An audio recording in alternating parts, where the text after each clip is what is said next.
Welcome everybody, my name is Diana Mahira and today we're going to have a look at the fabulous move called the chonk, which a lot of people really struggle with because it feels so awkward to do.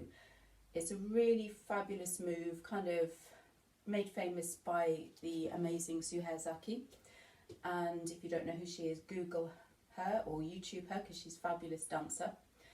And it feels really awkward to do and it kind of pushes your breath out, and so a lot of people when they start doing this move they end up thinking that they must be doing something wrong because it feels so awkward, but you're probably doing it right if it feels awkward.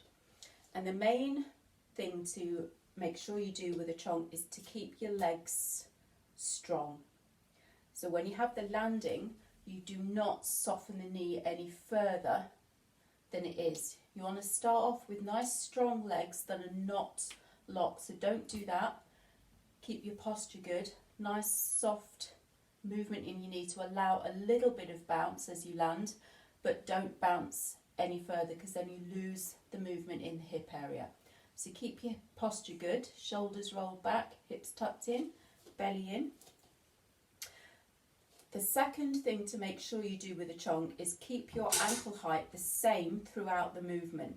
So if you decided to do it flat foot, keep flat foot. If you decided to do it on the balls of your feet or on your tiptoes, keep that movement, keep that same height, however you decide to start the move, yeah? So to start off, there are a couple of different ways you can do a chonk, so I'll show you both. I'm going to start off on the balls of my feet because I find that a little better for me. And one way is to start off tiny little lift in the hip and then you almost hop onto the same leg and stop.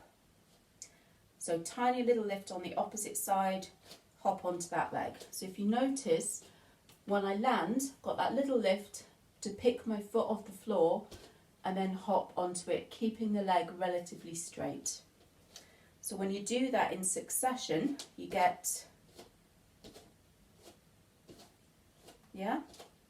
And it's a move that's coming, gives you a nice kind of up, up, up, up, up, up accent. And the other way to do that is to start with a slightly higher lift. So instead of just a little lift, really pull the hip in. And then as you land, you can push the hip out very slightly, almost like you're doing a Maya, very slightly, and land on that strong leg again. So that would look like that. And then again, up, down. So you get more of the accent being down than on the up, which is the other version. So you could go like that. And it's a very strong movement and you can push out to the side if you want to.